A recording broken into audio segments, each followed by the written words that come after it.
Hi welcome to Sampada YouTube channel. ಎಲ್ಲರೂ ಹೇಗಿದ್ದೀರಾ? ಎಲ್ಲರೂ ಚೆನ್ನಾಗಿದ್ದೀರಾ ಅಂತಲೇ ಭಾವಿಸ್ತೀನಿ. ಹಾಗೆಯೇ ಇವತ್ತಿನ ರೆಸಿಪಿ ಬಂದು ನಾನು ಈ ಚಳಿಗೆ 3 ದಿನದಿಂದ ಅಂತೂ ವೆದರ್ ಚೆನ್ನಾಗಿಲ್ಲ, ತುಂಬ ಕೋಲ್ಡ್ ಇದೆ, ತುಂಬಾ ಚಳಿ ಇದೆ.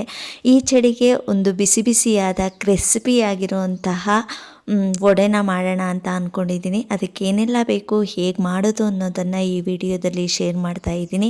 ಹಾಗೆಯೇ ಯಾರೆಲ್ಲ ನನ್ನ ವಿಡಿಯೋನ ನೋಡ್ತಾ ಇದ್ದೀರಾ, ಪ್ಲೀಸ್ ನನ್ನ ಚಾನಲ್ನ ಸಬ್ಸ್ಕ್ರೈಬ್ ಮಾಡ್ಕೊಳ್ಳಿ. ಹಾಗೆಯೇ ಈ ವಿಡಿಯೋ ನಿಮಗೆ ಇಷ್ಟ ಆದರೆ ಒಂದು ಲೈಕ್ ಮಾಡಿ ಅಂತ ಕೇಳ್ಕೊತಾ ನನ್ನ ಇವತ್ತಿನ ವ್ಲಾಗ್ನ ಸ್ಟಾರ್ಟ್ ಮಾಡ್ತಾ ಇದ್ದೀನಿ. ನಾನಿವತ್ತು ಕಡಲೆಬೇಳೆ ವಡೆನ ಮಾಡ್ತಾ ಇದ್ದೀನಿ. ನಾನಿಲ್ಲಿ ಅರ್ಧ ಕೆಜಿ ಕಡಲೆಬೇಳೆನ ತೊಗೊಂಡಿದ್ದೀನಿ. ಅದಕ್ಕೆ 3-4 ಸ್ಪೂನು ಅಕ್ಕಿನ ತೊಗೊಂಡಿದ್ದೀನಿ. ಅಕ್ಕಿ ಮತ್ತು ಕಡಲೆಬೇಳೆನ ನೀರಲ್ಲಿ ಅರ್ಧ ಗಂಟೆ ಟೈಮ್ ನೆನೆಸಿಟ್ರೆ ಸಾಕಾಗುತ್ತೆ. ಇದನ್ನ ಒಂದ್ಸಲ ಟ್ರೈ ಮಾಡಿ ನೋಡಿ. ಈ ಚಳಿಗೆ ತುಂಬಾನೇ ಚೆನ್ನಾಗಿರುತ್ತೆ, ತುಂಬಾನೇ ಟೇಸ್ಟ್ ಇರುತ್ತೆ, ಆಮೇಲೆ ಗರಿ ಗರಿಯಾಗಿರುತ್ತೆ ವಡೆ. ಇನ್ನು ಈ ವಡೆನ ಮಾಡೋಕ್ಕೆ ನಾನು 3-4 ಈರುಳ್ಳಿನ ತಗೋತಾ ಇದ್ದೀನಿ. ಅರ್ಧ ಕೆಜಿ ಕಡಲೆಬೇಳೆಗೆ 3-4 ಈರುಳ್ಳಿ ಬೇಕಾಗುತ್ತೆ. ಈರುಳ್ಳಿನ ತುಂಬ ಸಣ್ಣದಾಗಿ ಹೆಚ್ಚಿಟ್ಕೋಬೇಕಾಗುತ್ತೆ ನಾವು, ಅಂದರೆ ತುಂಬ ದಪ್ಪವಾಗಿ ಹೆಚ್ಚಿಡಬಾರ್ದು, ಸಣ್ಣದಾಗಿ ಹೆಚ್ಚಿಟ್ಕೋಬೇಕು. ನಾನಿಲ್ಲಿ ಹೆಚ್ಚುತ್ತಾ ಇದ್ದೀನಲ್ಲ, ಈ ರೀತಿ ಸಣ್ಣದಾಗಿ ಹೆಚ್ಚಿಟ್ಕೊಂಡು ಇನ್ನು ಈ ಅರ್ಧ ಗಂಟೆ ಒಳಗೆ ಕಡಲೆಬೇಳೆ ನೆನೆಯೋದ್ರೊಳಗೆ ನಾವು ವಡೆಗೆ ಬೇಕಾಗಿರೋಂತಹ ಮಸಾಲೆ ಐಟಮ್ಸ್ ಎಲ್ಲಾನು ತೆಗೆದಿಟ್ಕೋಬಹುದು. ಈಗ ಕಡಲೆಬೇಳೆ ಎಲ್ಲ ಚೆನ್ನಾಗಿ ಉಂತಿದೆ, ಅರ್ಧ ಗಂಟೆ ಆಗಿದೆ. ಕಾಳು ಬಸಿ ಬೇಷನ್ ಇರುತ್ತಲ್ವ, ಅದಕ್ಕೆ ನಾನು ಕಡಲೆಬೇಳೆನ ಸೋರಾಕೊಂಡಿದ್ದೀನಿ. ಅದರಲ್ಲಿರೋ ನೀರಿನ ಅಂಶ ಎಲ್ಲ ಹೋಗಬೇಕು. ಹಾಗಾಗಿ ಅದನ್ನು ಒಂದು 10 ನಿಮಿಷ ಸೋರಾಕಕ್ಕೆ ಇಟ್ಕೋಬೇಕು, ಆಗ ನೀರಿನ ಅಂಶ ಎಲ್ಲ ಹೊರಟೋಗುತ್ತೆ. ಇನ್ನು ಮಸಾಲೆ ಐಟಮ್ಸ್ ಎಲ್ಲ ನಾನು ರುಬ್ಕೋತಾ ಇದ್ದೀನಿ. ಇಲ್ಲಿ ನೋಡ್ತಾ ಇರ್ಬೋದು ನೀವು. 5-6 ಒಣಮೆಣ್ಸಿನ್ಕಾಯಿ ತೊಗೊಂಡಿದ್ದೀನಿ. ಒಣಮೆಣ್ಸಿನ್ಕಾಯಿ ಇಲ್ಲ ಅನ್ನೋರು ಅಚ್ಕಾರದ ಪುಡಿನೂ ಕೂಡ ಯೂಸ್ ಮಾಡ್ಕೋಬೋದು, ಇಲ್ಲ ಹಸಿರು ಮೆಣಸಿನ್ಕಾಯಿ ಕೂಡ ಯೂಸ್ ಮಾಡ್ಕೋಬೋದು. ಬಟ್ ಒಣಮೆಣ್ಸಿನ್ಕಾಯಿ ಹಾಕಿದರೆ ಒಂಥರ ಟೇಸ್ಟ್ ಚೆನ್ನಾಗಿರುತ್ತೆ ಅಂತ ಹಾಕೋತಿದ್ದೀನಿ. ಇನ್ನು 5-6 ಲವಂಗ ತೊಗೋತಿದ್ದೀನಿ, 4-5 ಮೆಣಸು, ಹಾಗೆ ಚಿಕ್ಕ 3-4 ಪೀಸು ಚಕ್ಕೆನ ತೊಗೊಂಡಿದ್ದೀನಿ ನಾನು. ಅದರ ಜೊತೆಗೆ ಅರ್ಧ ಸ್ಪೂನು ಜೀರಿಗೆನ ತೊಗೋತಾ ಇದ್ದೀನಿ. ಆಮೇಲೆ ಬೆಳ್ಳುಳ್ಳಿನ 2 ಗೆಡ್ಡೆಯಷ್ಟು ಬೆಳ್ಳುಳ್ಳಿನ ತೊಗೋಬೇಕು. ಹಾಗೆ ಶುಂಠಿ 3 ಪೀಸ್ ಶುಂಠಿನೂ ಕೂಡ ತೊಗೋತಿದ್ದೀನಿ. ಅದ್ರ ಜೊತೆಗೆ ಕೊತ್ತಂಬರಿ ಮತ್ತು ಪುದೀನೂ ಕೂಡ ತೊಗೊಂಡು ಇನ್ನು ಸಾಲ್ಟ್ ಹಾಕ್ಕೊಂಡು ನಾನು ಈ ಮಸಾಲೆನ ರುಬ್ಕೋಬೇಕಾಗತ್ತೆ. ನೋಡ್ತಾ ಇರ್ಬೋದು, ಮಸಾಲೆ ಎಲ್ಲ ರುಬ್ಬಿದ್ದೀನಿ. ಈ ಬೆಳ್ಳುಳ್ಳಿ ನಾನು ಮುಂಚೆ ತೋರಿಸಿರಲಿಲ್ಲ, ಹಾಗಾಗಿ ಇವಾಗ ತೋರಿಸ್ತಾ ಇದ್ದೀನಿ. 2 ಗೆಡ್ಡೆಯಷ್ಟು ಬೆಳ್ಳುಳ್ಳಿ ಮತ್ತು ಶುಂಠಿನೂ ಹಾಕ್ಕೊಂಡು ಎಲ್ಲನೂ ಚೆನ್ನಾಗಿ ಮಸಾಲೆನ ಪೇಸ್ಟ್ ಮಾಡಿಕೊಂಡು, ಇನ್ನು ವಡೆ ಕಾಳು ಇರುತ್ತಲ್ವ, ಆ ಕಾಳನ್ನ ಸ್ವಲ್ಪನೂ ನೀರು ಹಾಕ್ತೆ ಮಿಕ್ಸಿ ಜಾರಲ್ಲಿ, ಸಣ್ಣ ಜಾರ್ ಬರುತ್ತಲ್ವ ಮಿಕ್ಸಿದು, ಚಟ್ನಿಗೆ ಅಂತಲೇ ಮಿಕ್ಸಿದಿರುತ್ತಲ್ಲ, ಅದಕ್ಕೆ ಹಾಕ್ಕೊಂಡು ಸ್ವಲ್ಪ ತರಿ ಆಗಿರಬೇಕು. ಅಂದರೆ ಫುಲ್ಲು ಪೇಸ್ಟ್ ಥರ ಮಾಡ್ಕೊಬೇಡಿ ನೀವು, ಕಾಳು ಸ್ವಲ್ಪ ಸ್ವಲ್ಪ ಕೈ ಸಿಗಬೇಕು, ಆ ಥರ ವಡೆ ಕಾಳನ್ನ ರುಬ್ಕೊಂಡ್ರೆ ಸಾಕಾಗುತ್ತೆ. ಏನು ಗೊತ್ತಾ, ಕಡಲೆಬೇಳೆಯನ್ನು ತುಂಬ ಪೇಸ್ಟ್ ಮಾಡಿಕೊಂಡು ನಾವು ಹಾಕಿದರೆ ವಡೆ ತುಂಬಾ ಸಾಫ್ಟಾಗಿ ಬಂದುಬಿಡುತ್ತೆ, ಆಮೇಲೆ ಮೆತ್ತು ಬಂದುಬಿಡುತ್ತೆ, ಕ್ರಿಸ್ಪಿಯಾಗಿ ಬರಲ್ಲ, ಚೆನ್ನಾಗಿ ಅನಿಸಲ್ಲ ಅದು. ಆಮೇಲೆ ನೀರು ಹಾಕ್ಕೊಂಡು ಕೂಡ ರುಬ್ಬಾರ್ದು, ಯಾಕೆಂದರೆ ಈರುಳ್ಳಿನ ಹಚ್ಚಿಟ್ಕೊಳ್ಳೋದ್ರಿಂದ ವಡೆಕಾಳು ಅಲ್ಲೇ ನೀರು ಬಿಟ್ಕೊಳ್ಳುತ್ತೆ. ಮಸಾಲೆ ಮತ್ತು ಕಡಲೆಬೇಳೆ ಎಲ್ಲ ರುಬ್ಕೊಂಡಾದ್ಮೇಲೆ ಅದಕ್ಕೆ ಸ್ವಲ್ಪ ಸಬ್ಸಿಗೆ ಸೊಪ್ಪು ಹಾಗೆ ಕೊತ್ತಂಬರಿ ಸೊಪ್ಪನ್ನ ನಾನು ಸಣ್ಣದಾಗಿ ಹಚ್ಚಿಟ್ಕೊಂಡು ಅದನ್ನು ಕೂಡ ಮಿಕ್ಸ್ ಮಾಡ್ಕೋತೀನಿ. ಹಾಗೆಯೇ ಸ್ವಲ್ಪ ಟರ್ಮರಿಕ್ ಪೌಡರ್ನ ಹಾಕ್ಕೊಂಡು ಫುಲ್ ಎಲ್ಲನೂ ಮಿಕ್ಸ್ ಮಾಡಿ ಕೈಯಲ್ಲೇ ವಡೆನ ನೀಟಾಗಿ ತಟ್ಟಿ ಆಯಿಲ್ನ ಕಾಯಕ್ಕಿಟ್ಟು ಕೈಯಲ್ಲೇ ವಡೆನ ತಟ್ಕೊಂಡು ಆಯಿಲ್ಗೆ ಹಾಕ್ಕೊಂಡ್ರೆ ಆಯಿತು. ಆಯಿಲ್ ಕಾದ್ಮೇಲೆ ನೋಡಿ ಈ ಥರ ವಡೆ ಬಂದಿದೆ. ಎಷ್ಟು ಕ್ರಿಸ್ಪಿಯಾಗಿರುತ್ತೆ ಅಂದರೆ ತುಂಬಾ ಕ್ರಿಸ್ಪಿಯಾಗಿರುತ್ತೆ. ಒಂದು ಸಲ ಟ್ರೈ ಮಾಡಿ ನೋಡಿ, ಈ ಚಳಿಗೆ ತುಂಬಾ ಇಷ್ಟ ಆಗುತ್ತೆ. ಈವ್ನಿಂಗ್ ಸ್ನ್ಯಾಕ್ಸ್ ಥರ ಮಾಡ್ಕೊಂಡು ನೋಡಿ, ನಿಮಗೇ ಇಷ್ಟ ಆಗುತ್ತೆ. ಅದ್ರ ಜೊತೆಗೆ ನಾನು ಶಾವಿಗೆ ಪಾಯಸ ಕೂಡ ಮಾಡಿದ್ದೆ. ವಡೆಗೆ ತುಂಬಾ ಚೆನ್ನಾಗಿ ಕಾಂಬಿನೇಷನ್ ಆಗೋದು ಅಂದರೆ ಶಾವಿಗೆ ಪಾಯಸನೇ. ಹಾಗಾಗಿ ಹಾಲು ಮತ್ತು ಶಾವಿಗೆನ ಹಾಕಿ ಪಾಯಸ ಮಾಡಿದ್ದೆ. ನನ್ನ ಮಕ್ಕಳಿಗಂತೂ ಇದು ತುಂಬಾ ಇಷ್ಟಪಟ್ಟು ತಿಂತಾರೆ. ಹಾಗಾಗಿ ವಡೆ ಮತ್ತು ಶಾವಿಗೆ ಪಾಯಸನ ಮಾಡ್ಕೊಂಡಿದ್ದೆ. ಈ ರೆಸಿಪಿ ನಿಮಗೆ ಇಷ್ಟ ಆದ ನನ್ನ ಚಾನಲ್ನ ಸಬ್ಸ್ಕ್ರೈಬ್ ಮಾಡ್ಕೊಳ್ಳಿ, ಹಾಗೆಯೇ ಒಂದು ಲೈಕ್ ಮಾಡಿ ಅಂತ ಕೇಳ್ಕೊತೀನಿ.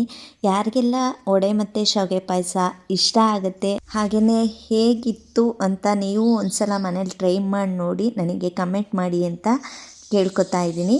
ಹಾಗೆಯೇ ಇನ್ನು ಸಂಜೆ ಈವ್ನಿಂಗ್ ಸ್ನ್ಯಾಕ್ಸ್ ಅಂತೂ ಆಯಿತು, ವಡೆ ಎಲ್ಲ ಮಾಡಿ ವಡೆ ಪಾಯಸ ತಿಂದು ಆಯಿತು.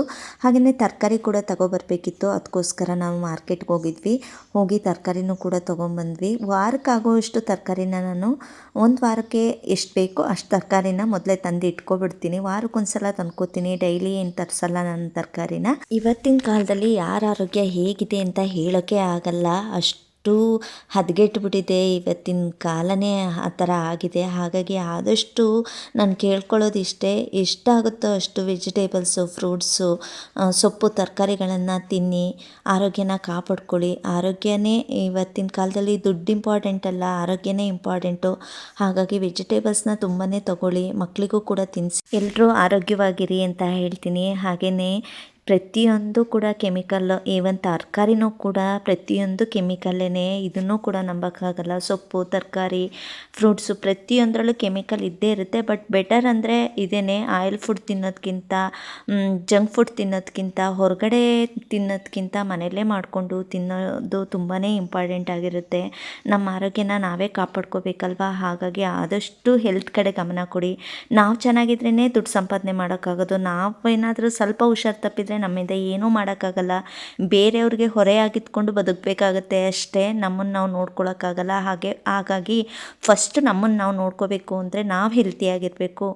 ನಮ್ಮನ್ನು ನಾವು ಚೆನ್ನಾಗಿ ನೋಡ್ಕೋಬೇಕು ಅಂದರೆ ನಾವು ಚೆನ್ನಾಗಿ ಹೆಲ್ತಿ ಐಟಮ್ಸ್ನ ತಿನ್ನಬೇಕು. ಹಾಗೆ ವಾಕ್ ಮಾಡಬೇಕು, ಎಕ್ಸಸೈಸ್ ಮಾಡಬೇಕು, ವಾಟರೆಲ್ಲ ಚೆನ್ನಾಗಿ ನೀರನ್ನ ತಗೋಬೇಕು. ದೇಹ ಡಿಹೈಡ್ರೇಷನ್ ಆಗದೇ ಇರೋ ಥರ ನೋಡ್ಕೊಳ್ಳಿ, ಚೆನ್ನಾಗಿ ನೀರು ಕುಡೀರಿ. ಇನ್ನು ನಾನು ಕೂಡ ಆಯಿಲ್ ಐಟಮ್ನ ತುಂಬಾ ಕಂಟ್ರೋಲ್ ಮಾಡಿದ್ದೀನಿ. ವೀಕ್ಲಿ 1 ಟೈಮ್ ಕರ್ದ ಐಟಮ್ನ ನಾನು ಡೀಪ್ ಫ್ರೈ ಮಾಡಿ ಬಜ್ಜಿ, ಬೋಂಡ ಈ ಥರ ಮಾಡ್ತಾಯಿದ್ದೆ. ಇವಾಗೆಲ್ಲ ಮಂತ್ಲಿ 1 ಸಲ ಮಾಡೋದನ್ನ ಅಭ್ಯಾಸ ಮಾಡ್ಕೊಂಡಿದ್ದೀನಿ. ಯಾಕೆಂದರೆ ನಮ್ಮ ಆರೋಗ್ಯನ ನಾವು ನೋಡ್ಕೋಬೇಕಲ್ವ. 30 ಏಜ್ ಕ್ರಾಸ್ ಆಯಿತು ಅಂದರೆ ಇನ್ಮೇಲೆ ಸ್ವಲ್ಪ ನಾವು ಕೂಡ ಕಂಟ್ರೋಲ್ ಮಾಡಬೇಕಾಗುತ್ತೆ. ಊಟ ತಿಂಡಿ ಫುಡ್ಡಲ್ಲಿ ಆಯಿಲ್ ಐಟಮ್ಸ್ ಎಲ್ಲ ತುಂಬಾ ಕಂಟ್ರೋಲ್ ಮಾಡಬೇಕು. ಹಾಗಾಗಿ ನಾನು ಕೂಡ ತುಂಬ ಕಂಟ್ರೋಲ್ ಮಾಡ್ತಾಯಿದ್ದೀನಿ. ನನಗನ್ಸಿದ್ದನ್ನ ನಾನು ಹೇಳಿದ್ದೀನಿ. ಹೆಲ್ತ್ ಬಗ್ಗೆ ನಿಮ್ಮ ಅಭಿಪ್ರಾಯ ಹೇಗಿದೆ ನೀವು ಕೂಡ ತಿಳಿಸಿ. ಇನ್ನು ವೆಜಿಟೇಬಲ್ಸ್ ಎಲ್ಲ ಅರೇಂಜ್ ಮಾಡ್ಕೊಂಡಾಯಿತು. ಅರೇಂಜ್ ಮಾಡಿ ಫ್ರಿಡ್ಜಿಗೆಲ್ಲನೂ ಎತ್ತಿಟ್ಟಿದ್ದೀನಿ. ಈ ಕಡೆ ಈರುಳ್ಳಿ ಕೂಡ ತೊಗೊಂಬಂದಿದೆ. ಈರುಳ್ಳಿನೂ ಕೂಡ ಬಾಸ್ಕೆಟ್ಗೆ ಹಾಕೋತಾ ಇದ್ದೀನಿ. ವಿಕರ್ ಬಾಸ್ಕೆಟ್ ತುಂಬಾ ಯೂಸ್ ಆಗುತ್ತೆ. ಹೊಸದಾಗಿ ಯಾರೆಲ್ಲ ಮನೆ ಮಾಡ್ತಿದ್ದೀರಾ, ಹಾಗೆಯೇ ಕಿಚನಲ್ಲಿ ಯಾರಿಗೆಲ್ಲ ಜಾಗ ಇದೆ ಅವರು ಇದನ್ನು ಮಾಡಿಸ್ಕೊಳ್ಳಿ, ತುಂಬ ಯೂಸ್ ಆಗುತ್ತೆ. ಈರುಳ್ಳಿನ ಬೇರೆ ಬೇರೆ ಕಡೆ ಸ್ಟೋರ್ ಮಾಡಿ ಇಡೋದಕ್ಕಿಂತ ಈ ಥರ ಮಾಡಿಕೊಂಡ್ರೆ ಈರುಳ್ಳಿ, ಫ್ರೂಟ್ಸು, ಆಮೇಲೆ ಬೆಳ್ಳುಳ್ಳಿ, ಶುಂಠಿ, ಆಲೂಗೆಡ್ಡೆ ಈ ಥರ ಎಲ್ಲ ಫ್ರಿಡ್ಜಿಗೆ ಇಡೋದ್ರ ಬದಲು ಇಲ್ಲೇ ಇಟ್ಕೊಬಿಡ್ಬೋದು. ಬೆಸ್ಟು ಪ್ಲೇಸ್ ಅಂತ ಹೇಳ್ತೀನಿ ನಾನು. ತುಂಬ ಯೂಸ್ ಆಗುತ್ತೆ ನನಗಿದು. ಹಾಗಾಗಿ ಈರುಳ್ಳಿ ಎಲ್ಲ ಒಂದು ಕಡೆ ಸ್ಟೋರ್ ಮಾಡಿ ಈ ಥರ ಇಟ್ಕೊಬಿಡ್ತೀನಿ. ನಿಮಗೆ ಯಾರಿಗೆಲ್ಲ ಇದು ವಿಕರ್ ಬಾಸ್ಕೆಟ್ ಇಷ್ಟ ಆಯಿತು ಅವ್ರು ಕೂಡ ನನಗೆ ಒಂದು ಲೈಕ್ ಮಾಡಿ, ಹಾಗೆ ಕಮೆಂಟ್ ಮಾಡಿ ಅಂತ ಕೇಳ್ಕೊತೀನಿ. ಇದಿಷ್ಟು ನನ್ನ ಇವತ್ತಿನ ವ್ಲಾಗ್ ಆಗಿತ್ತು. ನೆಕ್ಸ್ಟ್ ವಿಡಿಯೋದಲ್ಲಿ ಸಿಗ್ತೀನಿ. ಅಲ್ಲಿವರೆಗೂ ಎಲ್ರಿಗೂ ಟೇಕ್ ಕೇರ್, ಟಾಟಾ, ಬಾಯ್ ಬಾಯ್.